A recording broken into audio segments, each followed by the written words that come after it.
Hello, my friend. Good to see you. How are you? Great. So listen, today I am going to give you lots of ideas about how to practice speaking English when you are alone at home. Home Alone sounds like a film. Are you ready? Let's do it. So listen, today we're going to be looking at how to practice speaking English when you are alone at home. It's not so easy for many people, right? Because maybe you don't have any native English speakers in your city. Maybe there are no tourists that you can go and harass. Maybe there are no groups locally where you can go and chat and speak English. And maybe you're not ready to go on Skype and try to find some random English person to chat with, somebody you don't know. I mean, that can be quite hard, especially if you're a little bit shy like me. So, what I want to do today is share with you lots of ideas about how you can practice speaking when you're on your own at home, alone. Right? Good. Now, if you do know me, you may be thinking, what's that strange orange block over there? That wasn't there before. True. And this is my meditating mat. Sometimes I sit and meditate. Sometimes I don't sit on the wall. I'm just tidying at the moment, so I couldn't find a place to put it. So, right now, it's over there. Okay. The truth about speaking is that yes, you can watch videos, you can watch films, you can listen to podcasts. All of that is great. But at some point, you need to start speaking. You can speak on your own, but also later you'll need to start interacting and practicing speaking with people. But that's not always easy to do. And so right now, today, I'm going to focus on some really practical, simple activities you can do when you're on your own at home to start practicing speaking. So the first technique is called speak into the mirror. And this is really useful, but it's really, really simple, right? It's easy because you can do this first thing in the morning when you're brushing your teeth. Well, you can't speak and brush your teeth, but just before you brush your teeth, and in the evening before going to bed, when you wash your face. What do you mean you don't wash your face in the evening? Why not? My mother always told me, make sure you wash your face, clean behind your ears, wash your neck, scrub your neck. Yeah, wash your face before you go to bed. It takes all the dust and pollution off your face, apparently. Anyway, that's a great time that you can do it, and this is good because the key to learning and preparing for it is habit, right? And if you can attach your learning to an existing habit, brushing your teeth or washing your face, then it makes it much easier. Now, I used to do this when I was learning Chinese, and in the morning after brushing my teeth, I would just have a few sentences talking about what I'm going to do today in the future, right? Speaking Chinese, right? So today, I'm going to go to the park. I need to go to the supermarket. I'm going to buy some vegetables. I'm meeting Jack at 6 o'clock. I might go to the cinema. All in the future. Brilliant. And then at the end of the day, you can talk about what you did or what you have done, right? Today I went to the park. I played football. I went shopping. In the end, I've done a lot. It has been a good day, right? Past tense, present perfect as well. So you can see it's actually great to practice different tenses. It's a bit like writing your diary at the end of the day, right? Which is also a great way to practice writing. But this is speaking in front of the mirror. It's nice. It's reflective learning in many ways. Okay, moving on. The next one I call collocation fun, right? Collocations are words that are often used together, right? Like we talk about heavy rain. Heavy rain in English. We don't say big rain. Today there's big rain. No, there is heavy rain. So these are collocations. Collocation Fun is where we're going to practice speaking using a very common teaching method based on the task-based approach to teaching, and it's based on prepare, practice, present. So we'll be preparing the words. The collocations, practicing sentences, and then presenting a whole talk. Okay, now the reason I suggest doing this in front of the mirror is that actually there are great benefits to talking to a mirror, right? First of all, mirrors don't answer back like young children or wives. But apart from that, right, when you're speaking in the mirror, you can look at your mouth and see the kind of movements that you're making, which is great, right? It's useful for pronunciation. You can also check your body language. You may be surprised to see that you speak like that without ever moving your arms, or that you suddenly realize that you're doing this all the time. That's fine. But being aware of your body language can be quite good. And also, you feel like you're talking to someone, right? Many people I know, and this happened to me, right? I practiced for a long time with a book, and when I went to speak to somebody in the foreign language, it was like a shock seeing this face in front of me. Oh my God. But practicing with the mirror, you get used to a face in front of you, right? So it does help. So let's look then. Prepare, practice, and present. Preparing, what I suggest you do here is you take a topic, right? A recent topic we were studying in the live lessons was science, right? And then get some collocations. You can use your course book if you want. You can get onto the internet. You can go to my channel and watch other content, like how to learn English, my struggle to learn English, and others, etc. This one is called English 5 Days. And in here, right, you have got free video lessons. You can go through the free video lessons, and there is a recent one on how to learn English. So you can just listen, right? Download the video. Yeah, we want to download that and then find in there all the collocations. Look, you've got the notes here, and here you've got collocations, you've got idioms, you've got loads of stuff.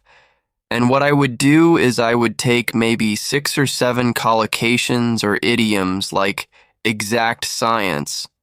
It's not rocket science. To be on the same wavelength. And that's the preparation, right? That's step 1. Step 2 is in front of the mirror. Just make a sentence with it, right? Exact science. Well, parenting, bringing up children is not an exact science. Cooking is not an exact science. Frying an egg, it's not rocket science. It's actually quite easy, right? And then I'm just practicing sentences here. And then in the end, after practice, present. I take one of the old part 2 questions around science. Maybe something like, describe an area of science you're interested in, and then start to talk about it for maybe a minute, trying, if possible, to use some of these phrases and sentences, right? So you may say something like this. Describe an area of science you're interested in. Well, okay. I guess an area I'm interested in actually is cooking. And I know it's not an exact science, but I guess it's a branch of science. A branch of food science, maybe, right? And I am interested in the science behind cooking. I think it's very interesting.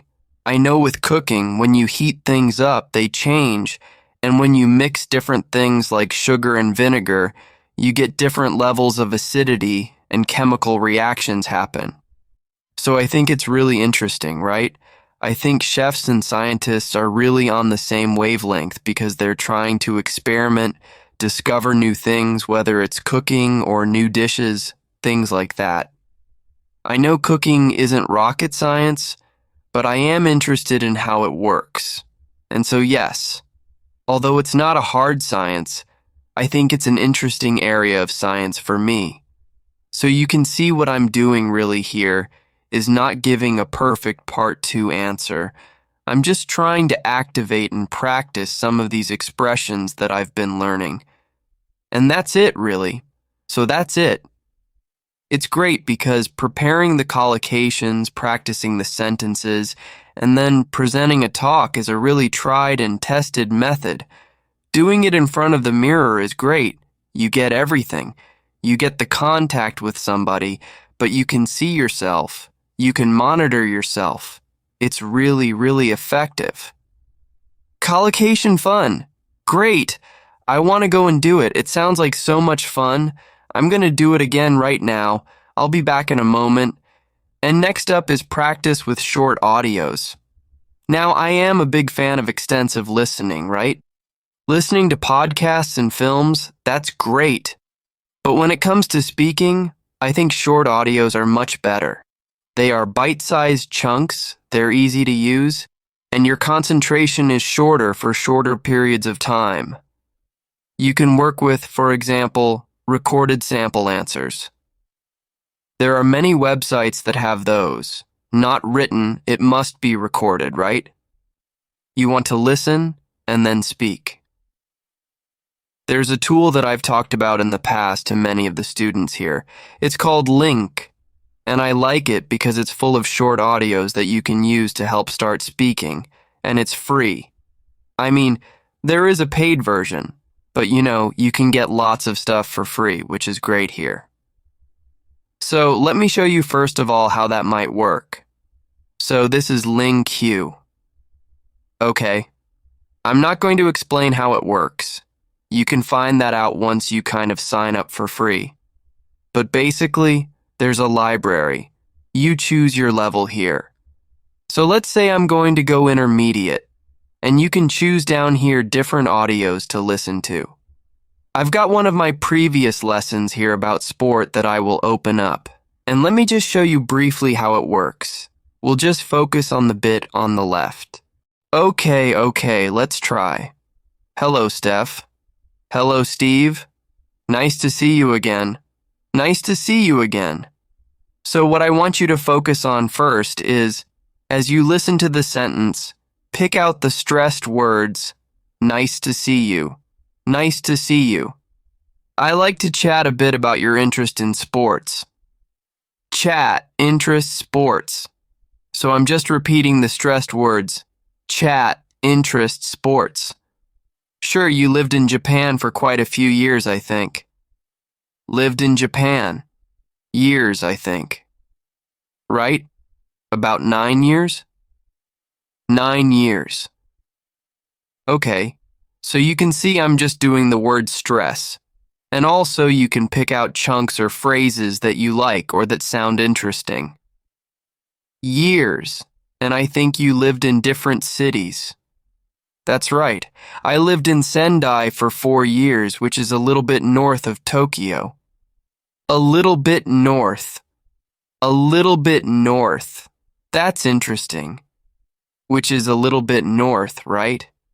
Not in the north, not located in the north. It's a little bit north of nice Tokyo for 4 years, and then 1 year down south in Shikoku. Down south. Interesting. Not in the south, down south. Okay, and did you play any sports when you were in Japan? A little bit.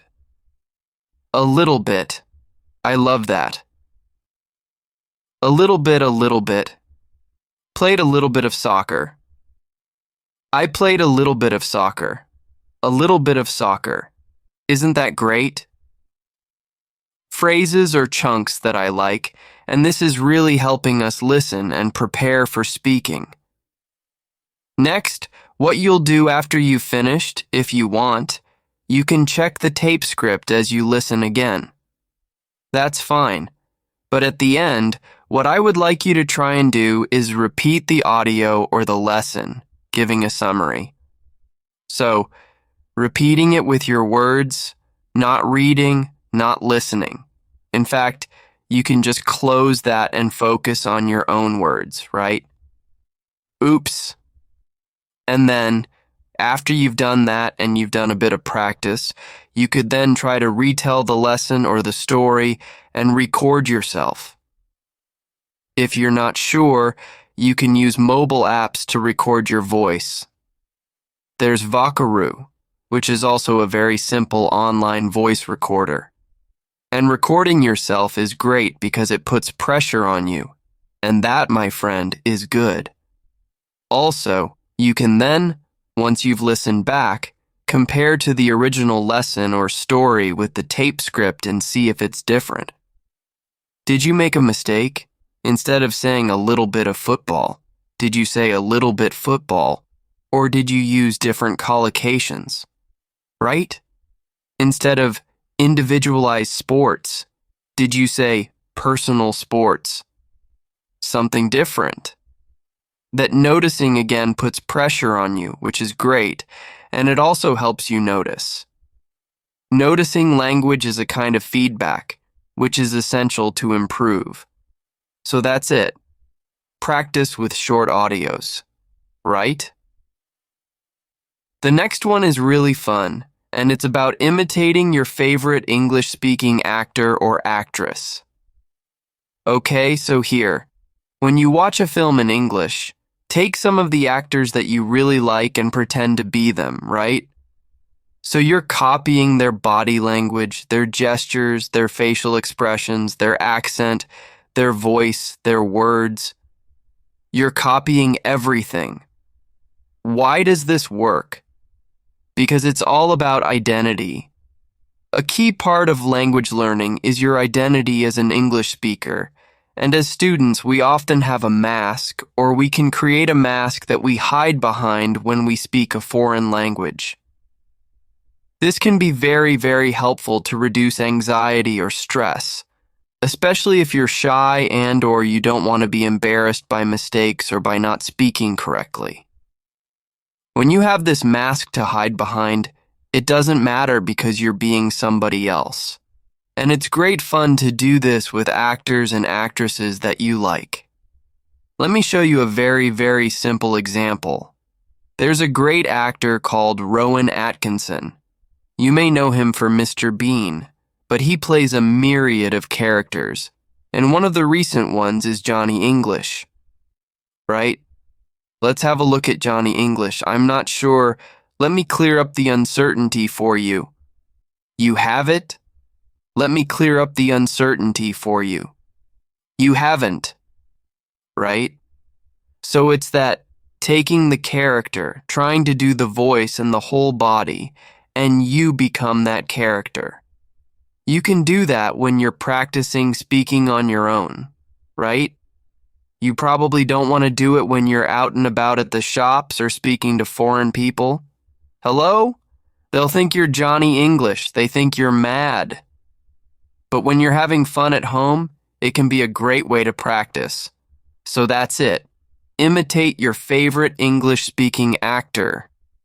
The next one is to send audio messages, right?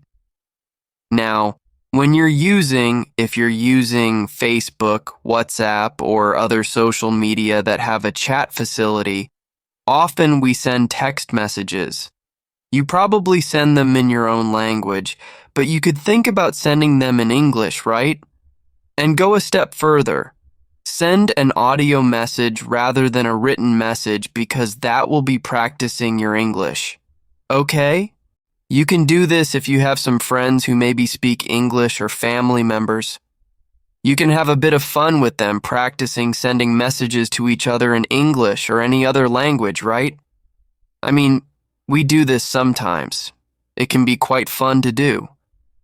And the great thing about sending audio messages is it's not like a live phone conversation where the pressure is there. You have time to prepare, to think about what you're going to say, to record it, and if you don't like it, delete it, record it again. But it doesn't have to be perfect, right? It's just about practice, not perfection. Practice. So sending audio messages is a great way to do it. Next up, imitate the English foreigner. Now, I'm sure most people can imagine or know how English people speak your language, right? If you've got tourists or you've met people from other countries who speak your language, how do English people speak your language? Right? Take that sound, that accent, and start to use it. So, for example, let's imagine I'm Spanish, right?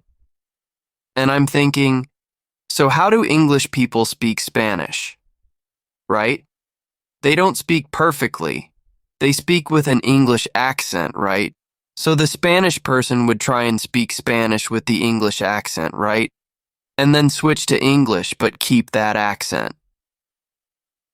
Hello, how are you? I'm fine, thank you. Can you hear that? The same pronunciation and accent is easy to switch, and suddenly my English sounds English. It sounds great, right? That's it. I'm doing an example with Spanish, but you could do it with any other language, right?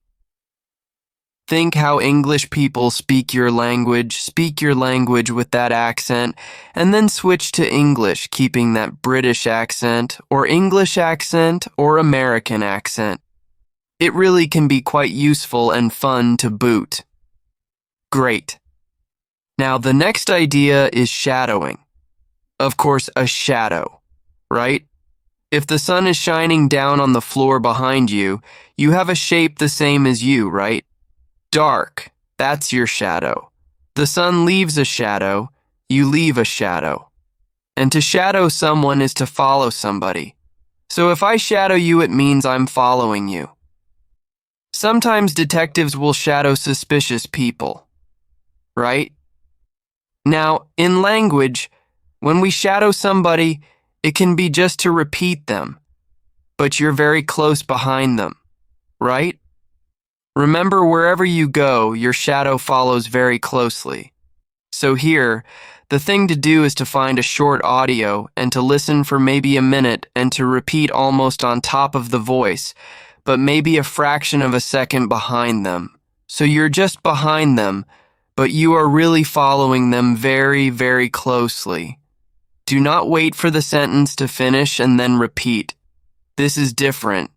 This is being really close behind them, and it forces you to pick up on word stress and intonation.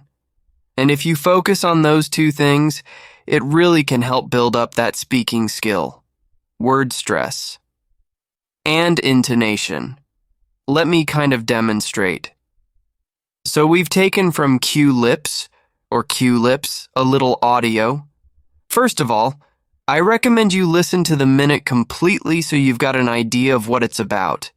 And I've already done that because I'm well prepared. Then, the second time you listen, shadow. Let me show you how close we are behind it. I'm going to use my phone so you can hear properly. So, Jeremy, let's get into it.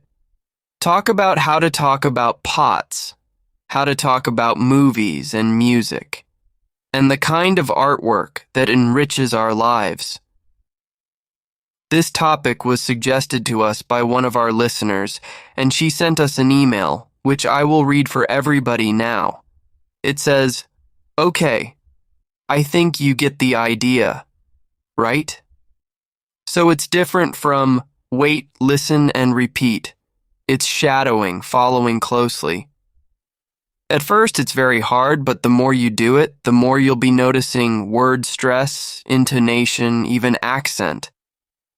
I noticed I was picking up a Canadian accent about, it's all about, right? That is shadowing. Let's move on. So we've had shadowing. Right now we're going to look at responding. What is responding? Well, put very, very simply, responding is, you hear a question, you get an idea, you give an answer, you respond. The biggest problem students have is that they practice. They take a question they know, the question they've prepared, and they practice giving answers, right? What happens in the exam? Well, surprise, surprise. In part 3, you get strange questions you weren't ready for. What do you think of globalization? Um, um, uh, and what do you do? Well, first of all, have something to say about globalization, right? Make sure you've done a bit of research on the topics. Get some ideas. If you don't know, you can always say, "Oh, I haven't thought about that. Let me see," right? Use a time filler to gain time.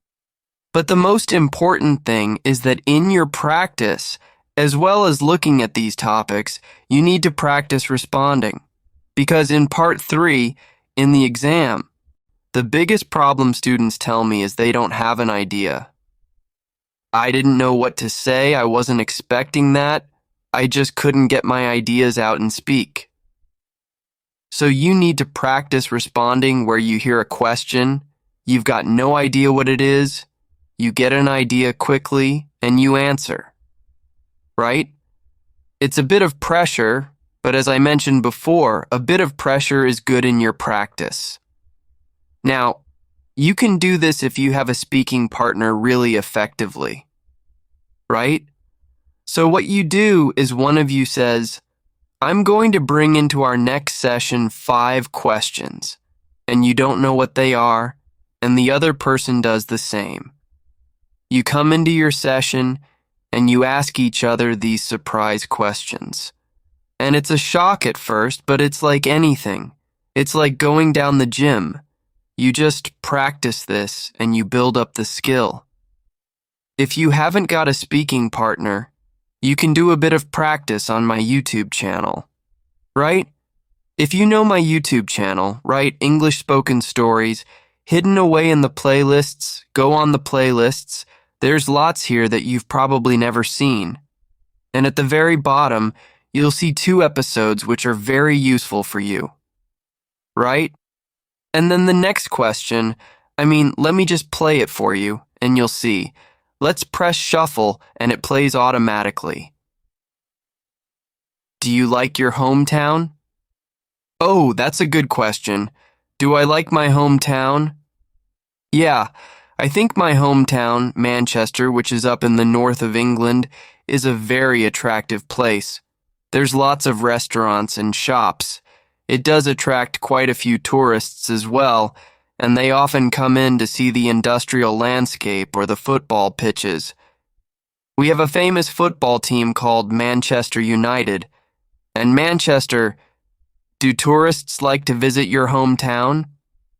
Yeah, there are quite a lot of tourists who come to visit my hometown. So you see what's happening, right? It's just automatically asking me the next question, and I practice responding because I don't know what the questions are, because it's shuffle, random. So you can practice that. You can also make your own, right? Set up your own YouTube channel. Don't worry about people finding it. They rarely do. And you just put some questions up with a gap for the answer, and then shuffle, and Bob's your uncle. Fantastic. That's it. The next suggestion is to describe what you are doing, and I know a lot of teachers suggest this as a way of thinking in English, right? So, when you're out and about, when you're out and about, maybe in the park, and you're seeing different things, you describe what you see. Now, I suggest you start with words, right? So there you are, out and about in the park, and you see, oh, bicycle, person, path, trees, bag, woman, phone. And you're using words, right? And then as you're walking around the park, you make collocations, little chunks of language, right? Riding a bike, a long path, a cluster of trees, the woman glued to her phone having a picnic, maybe, right? And then you go on to make sentences. Okay, this is a bit like that we mentioned earlier, the prepare, practice, present. So you're going from words to collocation to sentences, right? Oh, there's a man strolling in the park. There's a woman riding a bike. And also there are lots of trees. There's a woman glued to her phone, and she looks like she's about to have a picnic. And you go on and on and on. Right? Great. You can do it in any context. You can do it at home or when you're out at the shops, wherever. Now, you may think and you may say, yeah, but Ariel, you can't go around the streets talking to yourself. People think you're mad. Well, yes and no. Right? Nowadays, put these on, right? Nowadays, people walk around and they're on the phone and like, hello? Yeah, John. Yeah, I'm in the park, actually. Yeah, it's lovely. There's a man strolling over there. There's a woman riding a bicycle. Yeah, I'm good. How are you? Right? That's perfectly normal to be talking to yourself in the streets, right? And if you're not comfortable with that, you can pretend that you're Johnny English, right? Pretend you're a spy. Hello? Yes, there's a man walking along a path, there's a woman riding a bicycle, and I think there's a woman glued to her phone, and she's about to have a picnic. Call in the police. Get Johnny English. Pretend to be a spy. I don't know, it's very, very normal. But the key, speak out and go from words to collocation to sentences. Great practice. You can do it at home as well. I mean, I'm talking about getting some fresh air. Nowadays, that's not so easy, right?